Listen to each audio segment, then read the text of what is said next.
My name is Lauren Brooks. I am 35 years old. Last Tuesday morning, my mother called me for the first time in almost a year. Not on my birthday. Not after my company won the largest commercial landscape contract in our county. Not after she ignored my anniversary. She called because she saw a photo of my new Porsche. The car was sitting in my driveway, pearl white under the Ohio morning sun, with a simple caption beneath it, "Built it myself." I had bought it 2 weeks after signing a 7-figure contract to redesign 3 luxury hotel courtyards across the Midwest. I should have felt proud.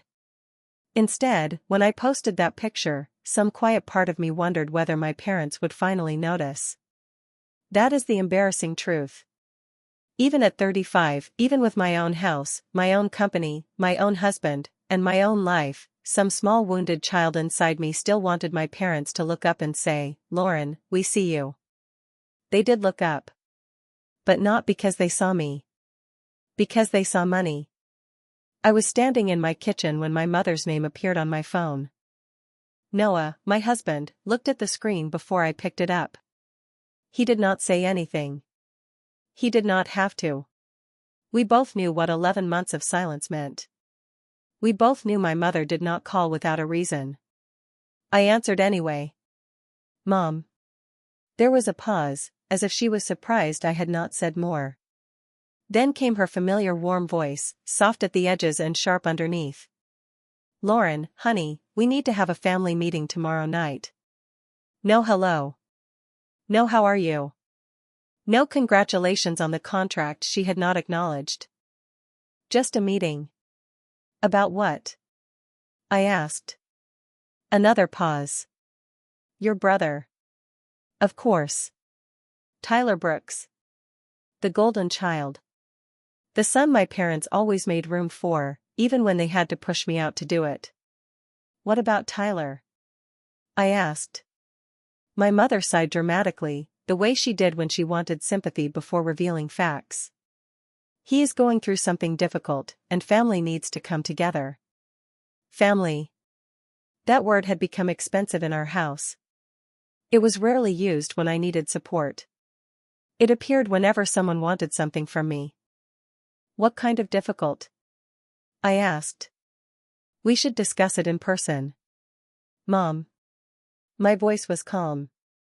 If this is about money, say that. The silence after that was answer enough. She recovered quickly. Lauren, nobody said anything about money. You just did by avoiding the question. Across the kitchen, Noah set his coffee mug down. His expression did not change, but I saw his jaw tighten. My mother lowered her voice. Your father and I think it would be best if you came tomorrow. 8 o'clock. Everyone will be there. Everyone. Meaning Tyler. His wife. My aunt. Probably 1 or 2 family friends invited to make the pressure feel moral instead of financial. I had seen this kind of theater before. I will think about it, I said. Lauren, please do not be difficult. There it was. The sentence that had followed me my entire life. Do not be difficult. Do not ask why Tyler gets more. Do not point out empty chairs at your wedding. Do not question why your parents disappear until your success becomes useful. I looked through the kitchen window at the Porsche in the driveway. The same car that had apparently resurrected me from family exile. I will be there, I said. My mother exhaled with relief. Good. Your brother needs you. I almost laughed. She still had not asked whether I needed anything. After we hung up, Noah came around the counter and stood beside me. Are you sure? He asked. I nodded, but not because I wanted to help Tyler. Not because I believed this would finally repair anything. I was going because some conversations have to happen face to face before you can truly leave them behind. What my family did not know was that I would not arrive empty-handed. In the locked drawer of my office, inside a navy folder, were documents I had prepared months earlier. Legal documents. Financial documents. A plan tied to my grandmother Evelyn, the only person in that family who ever believed I deserved a future of my own. My mother had seen my Porsche and assumed she had found a wallet.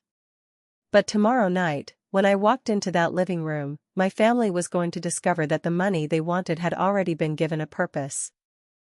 And it was not Tyler. The night before the family meeting, I barely slept. Not because I was worried about Tyler. If experience had taught me anything, it was that Tyler always landed on his feet. Sometimes because he was talented. Most of the time because someone else softened the fall. No, what kept me awake was the familiar feeling that I was about to walk back into a role I had spent years trying to escape. The role of backup plan. The role of responsible daughter. The role of person expected to sacrifice without being asked whether she wanted to. The next morning, I arrived at my office before sunrise. Brooks Landscape Design occupied the top floor of a renovated brick building downtown. Floor-to-ceiling windows overlooked the river. Employees filtered in carrying coffee and project folders. Phones started ringing. Meetings began. By every measure, I had built a life my younger self could never have imagined. Yet one phone call from my mother was enough to make me feel 14 years old again. 14 and standing in the kitchen while Tyler opened Christmas presents worth 3 times more than mine. 14 and listening to my parents explain why it made sense because Tyler was older. There was always a reason. Always an explanation. When Tyler wanted a new baseball bat, he got one. When he wanted private coaching, my parents found the money. When he wanted a truck at 16, they somehow made it happen. Meanwhile, I learned early that my dreams came with a price tag attached. I still remember the afternoon I told my parents I wanted to study landscape architecture. My father barely looked up from the newspaper. "Is there even money in that?" he asked. My mother suggested teaching instead. Something safer. Something more realistic. Tyler announced 6 months later that he wanted to start a sports merchandise business. My parents celebrated as though he had been accepted into Harvard. They helped him write a business plan.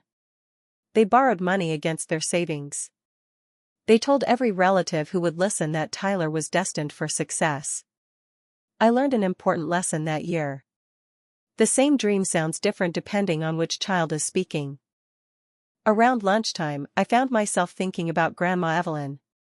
She was the only person in the family who noticed these things. The only person who never pretended favoritism was fairness. One afternoon during my senior year of high school, she sat beside me on her porch swing while I filled out college applications. "Do not let them shrink your future," she told me. I remember looking at her, confused. "Who?" I asked. She smiled sadly. "Anyone who benefits from you believing you deserve less." At 17, I did not fully understand what she meant. At 35, I understood perfectly. Grandma Evelyn helped pay my first semester tuition after my parents refused. She attended my graduation when my father skipped it because Tyler's business expo happened on the same weekend. She framed every newspaper article written about my company. Even after she passed away, I found stacks of clippings carefully organized in her attic. Evidence that someone had been paying attention all along. By late afternoon, I was struggling to focus on work. Not because of the upcoming meeting. Because the memories would not stop coming. Every family holiday.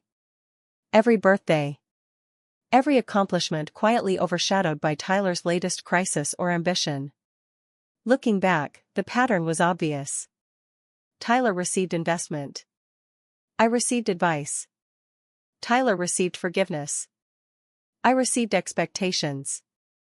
Tyler received second chances. I received responsibility. The strange thing was that I had accepted it for years. Not because it felt fair. Because it felt normal. That is the danger of growing up inside dysfunction. Eventually you stop recognizing it as dysfunction. You start calling it family. Around 5 o'clock, Noah arrived at the office carrying takeout from my favorite restaurant. He found me staring out the window and immediately knew where my thoughts had gone. "Your brother again?" he asked. I nodded. Childhood this time. He sat beside me and handed over a container of food. You know something? What? Every story you tell about Tyler ends the same way. I looked at him. How? Somebody else pays. The simplicity of the statement made me laugh. Because it was true. Somebody always paid. My parents. My grandparents. Extended family. Friends. And tomorrow night, my family expected that somebody to be me. What they did not realize was that Grandma Evelyn had already taught me the most valuable lesson of my life. Support is a gift, not an obligation. And tomorrow, when everyone gathered around that living room expecting a check, they were going to discover just how much I had learned from her. The drive to my parents' house the next evening brought back memories I usually kept buried. Every familiar street seemed connected to a different version of me. The girl who worked 2 jobs in high school. The college student who stretched every dollar because financial support always seemed reserved for Tyler. The young woman who spent years believing that if she worked hard enough, succeeded enough, and sacrificed enough, her parents might eventually treat her differently. Unfortunately, life does not reward effort by changing people who do not want to change. About halfway there, my mind drifted to the day I married Noah. Even after all these years, that memory still carried a sharp edge. It had been one of the happiest days of my life and one of the most painful. The wedding was scheduled for a Saturday afternoon in late spring. We booked the venue nearly 18 months in advance. Save the date cards went out early. Invitations followed months later. My parents responded immediately. So did Tyler. Everyone promised they would be there. My mother spent weeks discussing dresses. My father talked about giving a speech. Tyler even joked about embarrassing me during the reception. For a while, I allowed myself to believe this event would be different. I allowed myself to believe that maybe, just maybe, my wedding would be important enough. 2 weeks before the ceremony, Tyler called. There is a scheduling problem, he said. I remember standing in my office staring out the window as he explained. His son had qualified for a regional baseball tournament. The championship game happened to fall on the same weekend as my wedding. Okay, I said carefully. So what are you going to do? The silence lasted only a second. But it told me everything. Lauren, this is a huge opportunity for him. I closed my eyes. Tyler. He worked really hard. Tyler. You understand, right? What I understood was that my wedding was once again competing with someone else's event. And somehow, I already knew how the competition would end. 3 days later, my mother called. Her voice carried that familiar tone she used when preparing to deliver disappointment disguised as logic. Honey, we have been talking about the situation. Situation. Not wedding. Not family. Situation. And? I asked. We think it would be best if we supported your nephew. I laughed. Not because it was funny. Because it was unbelievable. Supported him? The tournament means so much to him. Mom. My voice shook despite my efforts. I am getting married. We know. We know. As though awareness somehow compensated for absence. By the end of the week, my entire immediate family had decided to attend the tournament instead. My parents. Tyler. His wife. Several relatives. Everyone. I still remember arriving at the venue that afternoon. Guests filled rows of white chairs beneath the outdoor pavilion. Flowers lined the aisle. Music played softly through the speakers. Everything looked beautiful. Except for 4 empty seats in the front row. Seats reserved for the people who were supposed to be there. Noah found me standing alone before the ceremony. You do not have to do this, he said gently. Yes, I do. Lauren. If I cancel because they are not coming, then they still control the day. He understood immediately.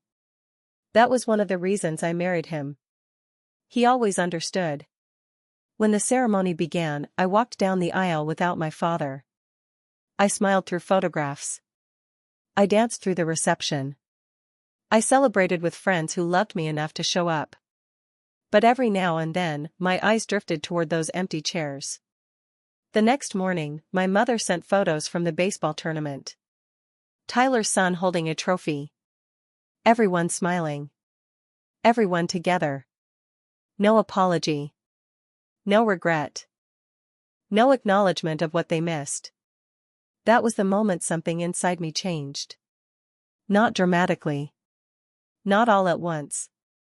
Just enough to realize that love without effort eventually becomes a story people tell instead of a reality they live. A horn sounded behind me, pulling me back to the present. I realized I had arrived outside my parents' house. The driveway was already full. Cars lined the curb. Family members had gathered. My mother had built an audience. Exactly as expected. I sat in my Porsche for several moments staring at the house where so many disappointments began. Then I grabbed my purse, stepped out of the car, and headed toward the front door. The family thought they were about to discuss Tyler's future. They had no idea they were about to revisit my past. The moment I walked through the front door, I knew this was not a family gathering. It was an intervention. Chairs had been arranged in a semicircle around the living room. My aunt sat beside my mother. 2 family friends occupied the couch. Tyler stood near the fireplace pretending not to look nervous. Even my father appeared uncomfortable, which was unusual because he normally avoided discomfort by pretending it did not exist. The only empty seat was waiting for me. Of course it was. My mother hurried over and kissed my cheek as if we spoke every week instead of once every 11 months. "Lauren, thank goodness you came." I smiled politely.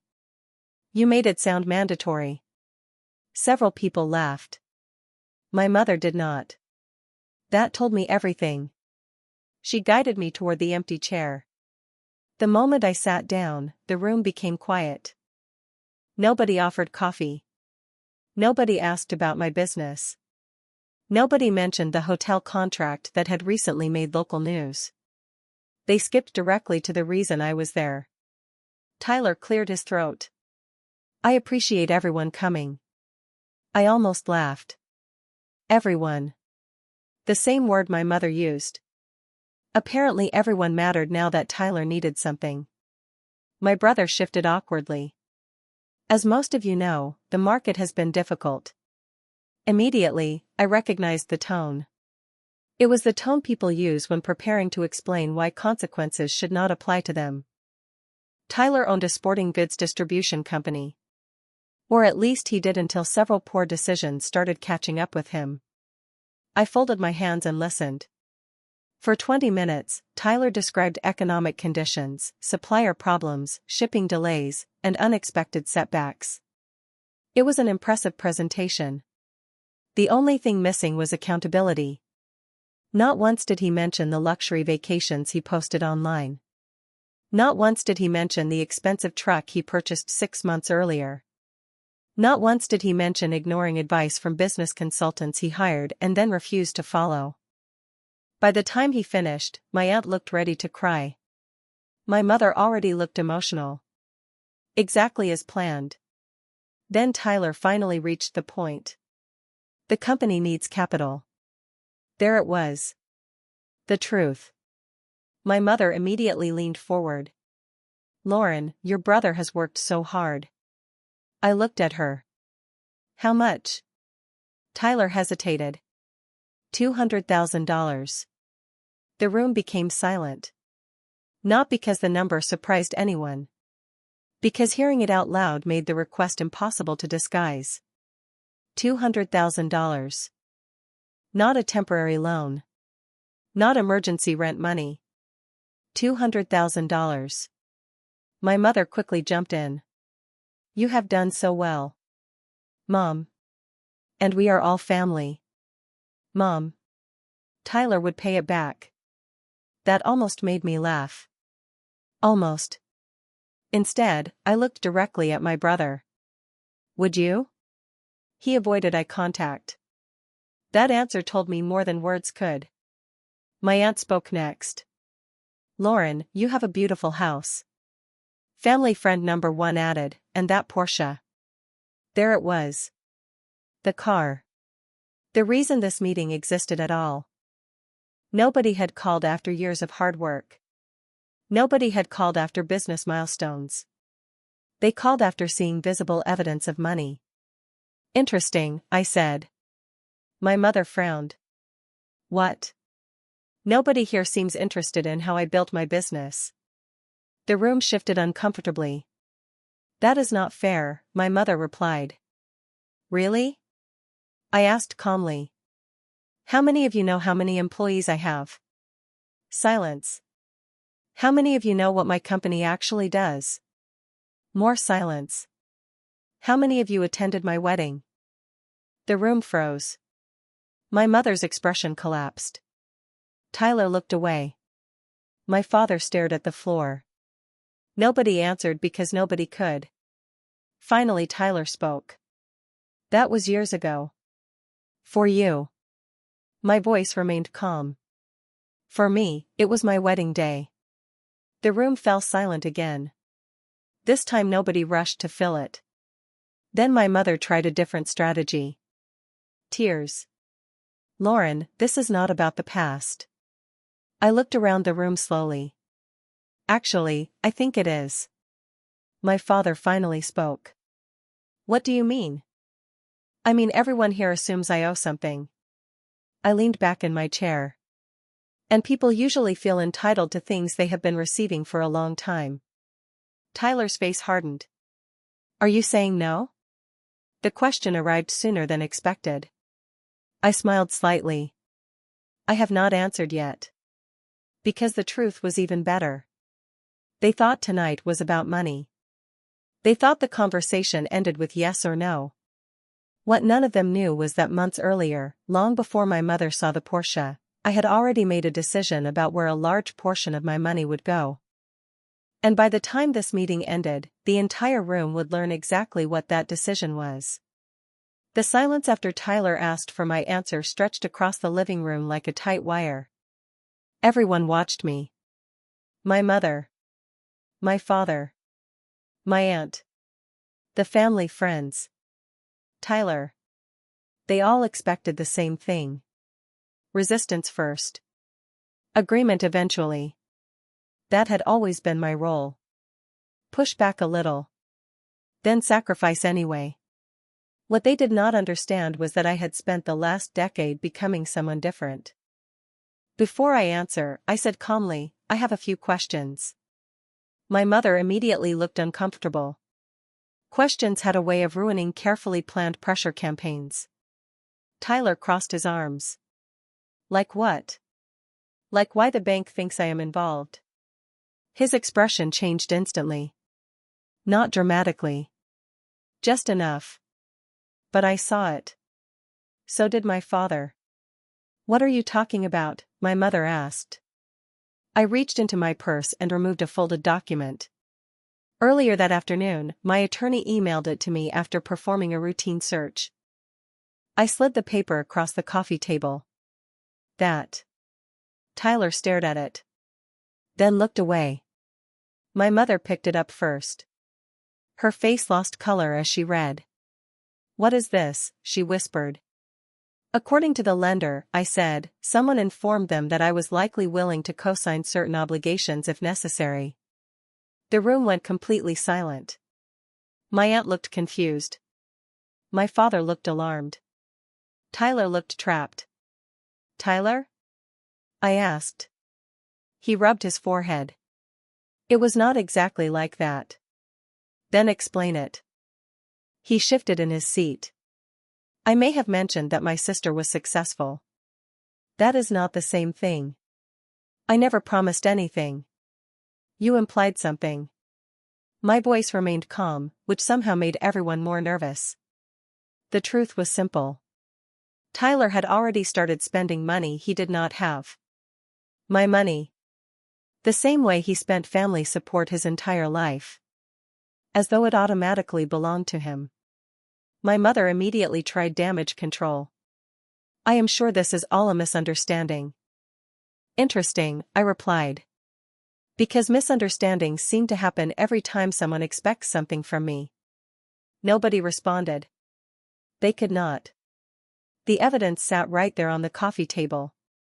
For years, my family treated my generosity like an unlimited resource. Now Tyler had apparently extended that assumption to financial institutions. The meeting might have ended right there if someone unexpected had not walked through the front door. A teenage girl stepped into the living room carrying a backpack and several textbooks. Emma. Tyler's daughter. 17 years old. Quiet. Intelligent. Usually invisible during family gatherings because invisible people rarely attract attention in families dominated by louder personalities. The moment she realized a meeting was happening, she froze.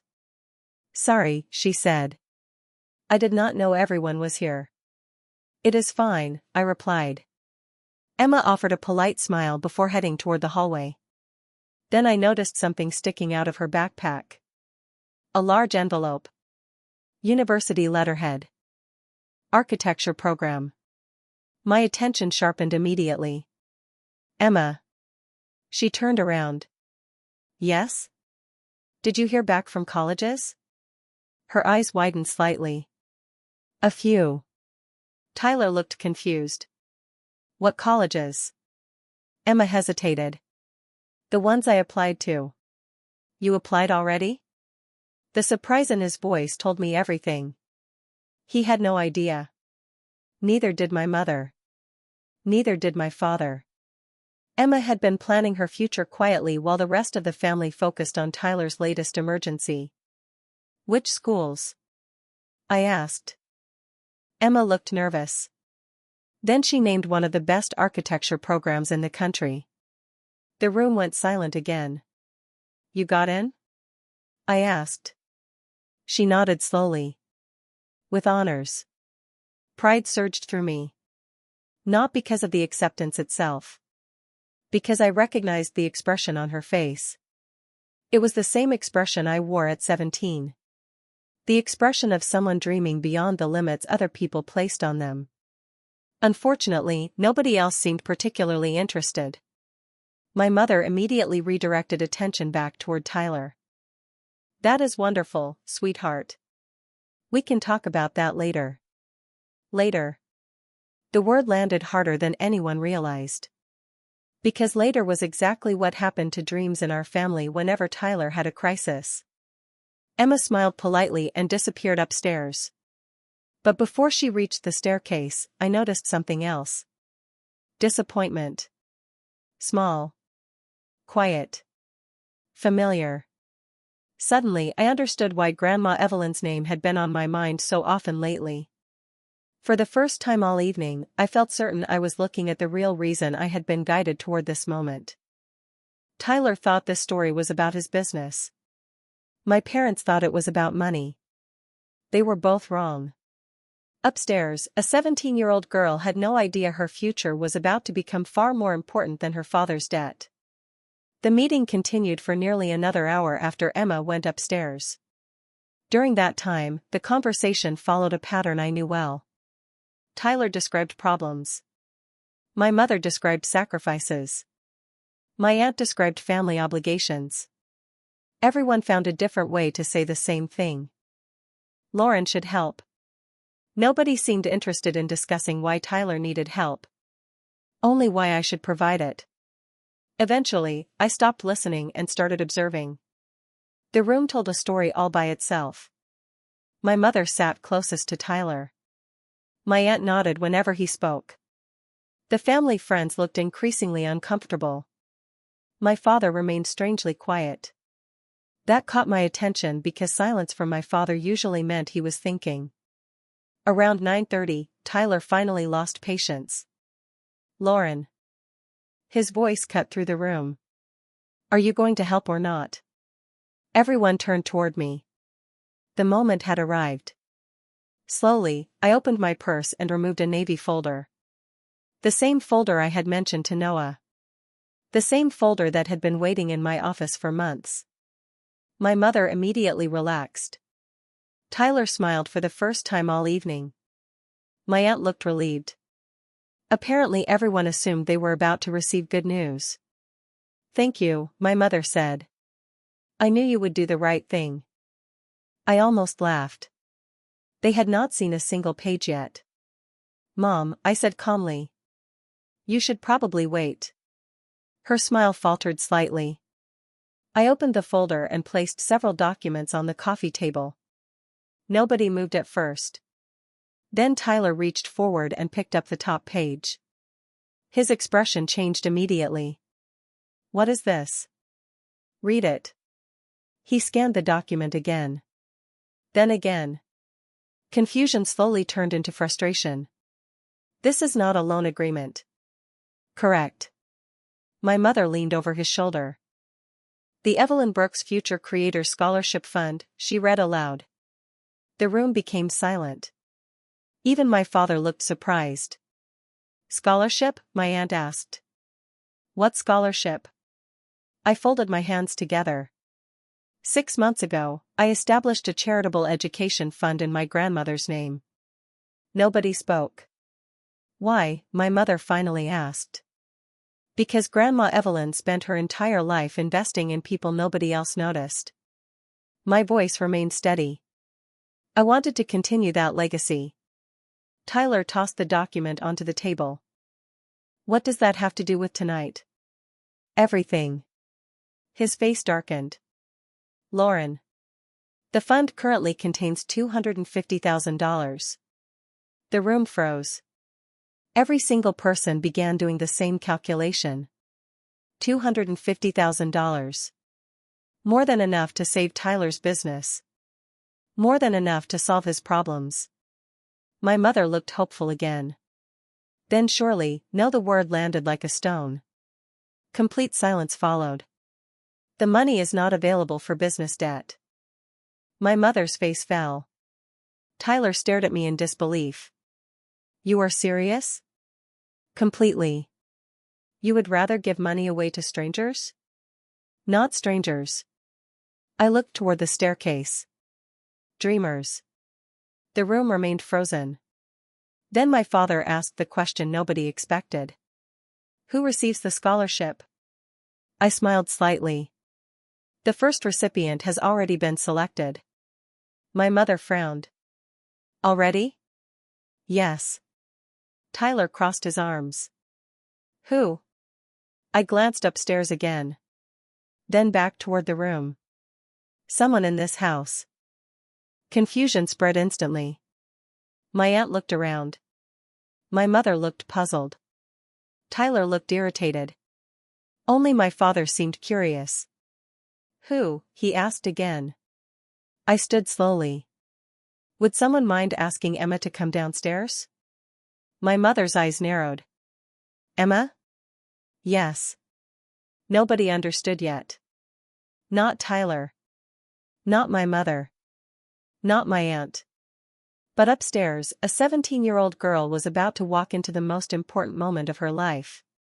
And downstairs, an entire family was about to discover that the money they expected to rescue the past had already been dedicated to building a future. The room remained frozen as my mother called upstairs for Emma. For a few moments, nobody moved. Nobody spoke. The atmosphere had shifted completely. 30 minutes earlier, everyone expected a financial rescue.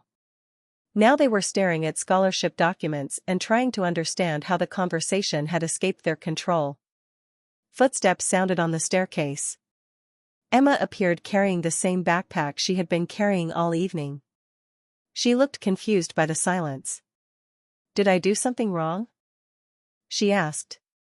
"No," I said softly. "Actually, you did something very right." Emma glanced around the room. My mother looked nervous. Tyler looked irritated. My father looked curious. "Come sit down," I said. Slowly, Emma took a seat near the edge of the couch. She still had no idea what was happening. "Emma," I began, "earlier you mentioned receiving acceptance into the architecture program." She nodded carefully. "Yes." "Did you tell anyone about the scholarship package?" Her eyes widened. How did you know about that? I smiled. Because I asked the university. The room immediately became quiet. Tyler looked confused. What scholarship package? Emma hesitated. Academic merit scholarship. How much? My father asked. About half. My stomach tightened. Even after receiving one of the best merit packages available, the remaining tuition was still enormous. And the rest? I asked. Emma lowered her eyes. I was going to figure it out. The answer broke my heart because it sounded exactly like something 17-year-old Lauren would have said. Figure it out. Work harder. Carry more. Expect less. The same survival strategy passed from one overlooked child to another. I stood and picked up the scholarship documents from the coffee table. Emma Brooks, I said. On behalf of the Evelyn Brooks Future Creators Scholarship Fund, I am pleased to offer you our first full award. The room went completely silent. Emma blinked twice. Then a third time. What? Your tuition. Her eyes widened further. What? Your housing. A tear appeared instantly. Lauren, your books. Your expenses. Your education. I smiled. Everything. Nobody breathed. Nobody moved. Emma simply stared at me as though I had started speaking another language. You are serious? She whispered. Completely. The first tear rolled down her cheek. Then another. Why? The question hit me harder than expected. Because somebody did the same thing for me once. I thought about Grandma Evelyn. Her porch. Her encouragement. The tuition check she quietly wrote when nobody else believed my dreams mattered. And because your future is worth investing in. Emma covered her mouth. Across the room, my father slowly sat back in his chair. My aunt looked stunned. One of the family friends wiped away tears. Then Tyler stood up. This is ridiculous. The emotion shattered instantly. Dad, Emma whispered. $250,000? Tyler's voice rose. For college? I looked at him calmly. For opportunity. That money could save my company. There it was. Not congratulations. Not pride. Not happiness for his daughter. Only loss. The loss of something he believed belonged to him. Emma's face changed when she heard it. I watched realization settle across her expression. For the first time, she understood exactly where she ranked in her father's priorities. Tyler, my father said quietly. Not now. No, Tyler pointed toward the documents. This is insane. My mother immediately joined him.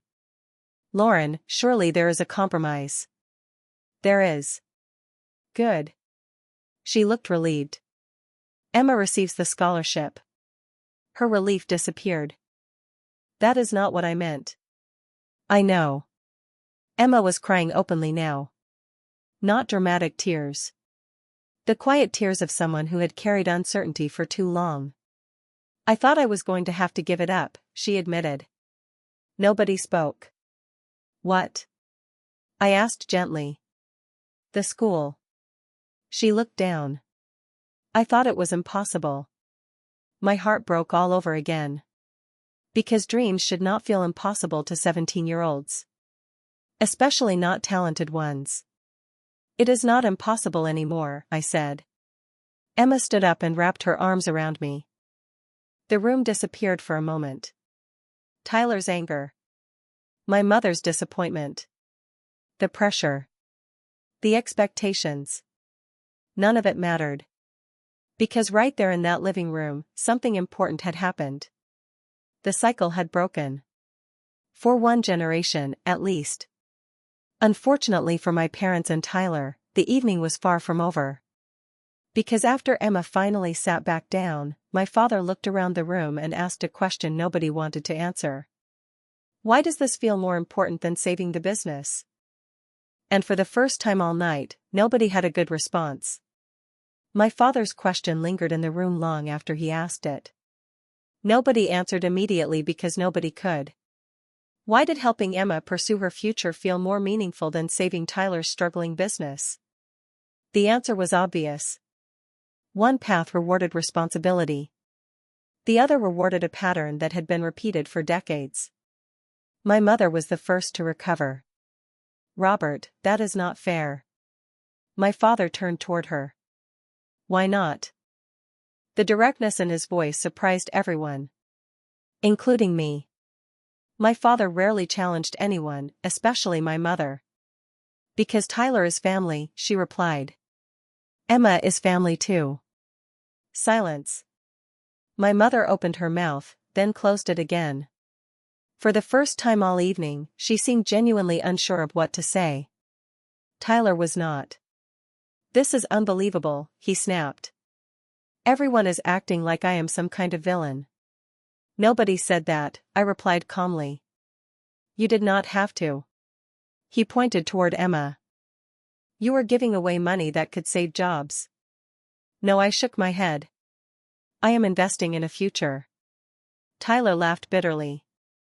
"Easy for you to say." That was when something inside me finally settled.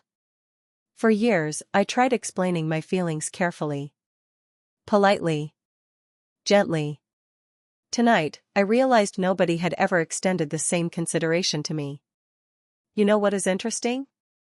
I asked. The room became quiet again. Nobody in this house called me when I signed my first commercial contract.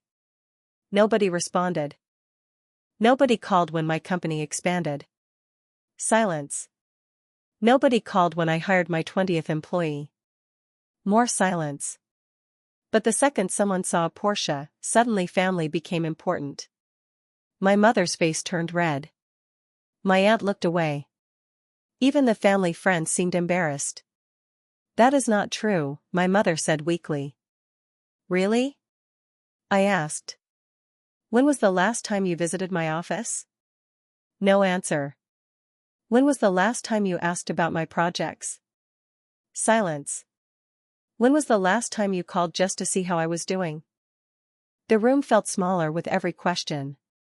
Finally, my father spoke. "She is right." Everyone turned toward him, including my mother. "Robert." "No," he shook his head slowly. "She is right." My father looked older in that moment than I had ever seen him. Not physically. Emotionally. Like someone finally examining years of choices all at once. "We always assumed Lauren would be fine," he said quietly. "Because she usually was." I felt my chest tighten. "And Tyler?" my aunt asked. My father sighed. "We always assumed Tyler needed help." There it was. The truth. Not cruelty. Not hatred. Just years of unequal expectations.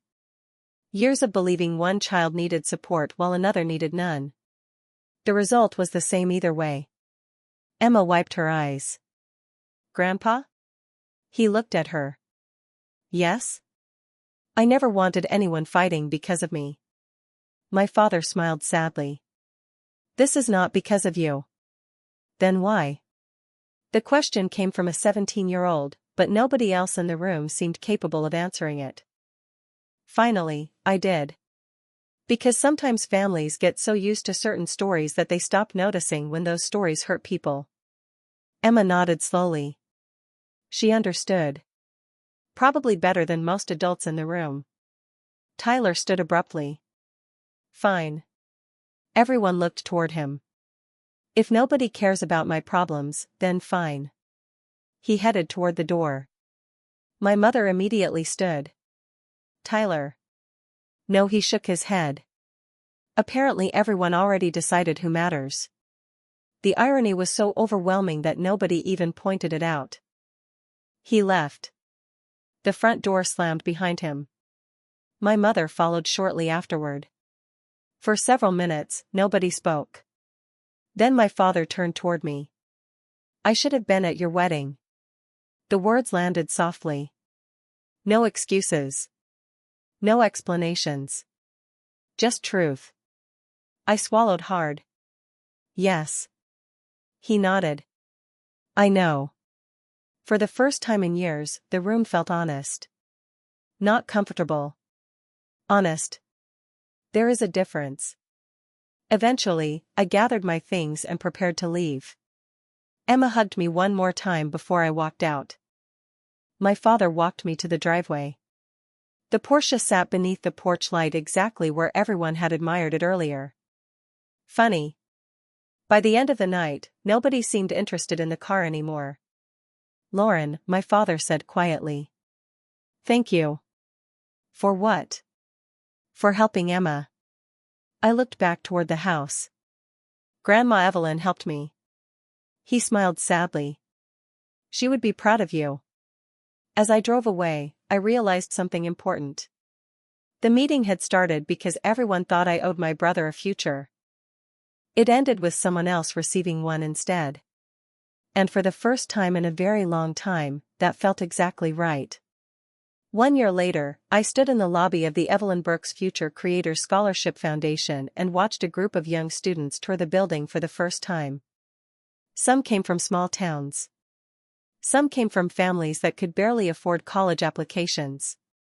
Some reminded me so much of my younger self that it was almost unsettling. They all shared one thing in common. Potential. The same thing Grandma Evelyn always noticed long before anyone else did. The scholarship fund had grown far beyond my original plan. What started as $250,000 became a full nonprofit organization supported by local businesses, community leaders, and former recipients who wanted to help the next generation. We had funded 12 students in the first year alone. Architecture, engineering, design, urban planning. Creative fields often dismissed as impractical until someone succeeds in them. Looking around the lobby that morning, I felt something I had not felt in years. Peace. Not the temporary peace that comes from winning an argument. Real peace. The kind that arrives when you finally stop fighting battles you should never have been asked to fight. A voice behind me interrupted my thoughts. Lauren? I turned and smiled immediately. Emma. No longer the uncertain 17-year-old who walked downstairs carrying a backpack. Now she was a confident university student finishing her first year near the top of her class. How was finals week? I asked. She laughed. Brutal. Good answer. I got an A in studio design. I never doubted you. Emma rolled her eyes. You literally doubted me the first time I showed you my sketches. That was constructive criticism. That was terrifying criticism. We both laughed. Watching her confidence grow over the past year had been one of the most rewarding experiences of my life. Not because I saved her. Because she never needed saving. She needed opportunity. There is a difference. Around noon, another familiar figure arrived. My father. His visits no longer felt unusual. Over the past year, we had slowly built something resembling a real relationship. Not a perfect one. A real one. Those are much harder to create. You are early, I said. Traffic was lighter than expected. He smiled. Then his eyes moved toward the scholarship recipients touring the building. Your grandmother would have loved this. A year ago, those words would have made me emotional. Now they simply made me grateful. I think so too. My father had changed more than anyone expected. Not overnight. Not dramatically. He started showing up. That sounds simple, but sometimes showing up is the hardest thing a person can do. He attended events. Asked questions. Learned about my work. Took responsibility for mistakes instead of explaining them away. It did not erase the past. Nothing can do that. But it created space for a better future. My mother's journey took longer. Much longer. There were awkward conversations. Failed conversations. Some apologies that sounded sincere and others that sounded rehearsed. Progress arrived in small pieces. We were not close. But we were honest. That mattered more. Tyler surprised everyone. Especially himself. 6 months after the family meeting, he sold his failing business and accepted a management position with another company. At first he viewed it as a defeat. Eventually he realized something important. Pride had been costing him more than failure ever did. Last month he called me. Not for money. Not for help. Just to tell me Emma made the dean's list. It was the first conversation we had enjoyed in years. Growth can be strange that way. Sometimes it appears in places you least expect. Later that afternoon, Emma joined me outside near the foundation entrance. Students moved between buildings carrying portfolios and project materials. The future seemed to exist everywhere I looked. "Can I ask you something?" Emma said. "Of course. Do you ever regret it?" I looked at her. "Regret what?" "Not helping Dad." The question deserved an honest answer. So I gave one. "No," she nodded slowly. "Because of everything that happened?" "No," I smiled. "Because helping your father would have solved a problem." I looked around the campus. "Helping you created possibilities." Emma was quiet for a moment. Then she smiled. "Grandma Evelyn would definitely say something like that." "I know." As the sun began setting, I thought back to the day my parents skipped my wedding. At the time, it felt like one of the worst moments of my life. 4 empty chairs. A broken heart. A realization I spent years avoiding. But life has a strange way of revealing meaning later. If my parents had attended that wedding, maybe nothing would have changed. Maybe I would have continued chasing approval. Maybe Emma would have quietly abandoned her dream. Maybe the scholarship foundation would never have existed. Painful moments often look like endings while you are living through them. Sometimes they are beginnings. My parents skipped my wedding for my brother. Years later, they saw my Porsche and assumed they had found a solution to his problems. Instead, they discovered something much more valuable. The future does not belong to the people who demand opportunities. It belongs to the people who use them. And every time another scholarship recipient walks through our doors, I am reminded that the moment that once broke my heart eventually helped change someone else's life. In the end, that turned out to be worth far more than $200,000.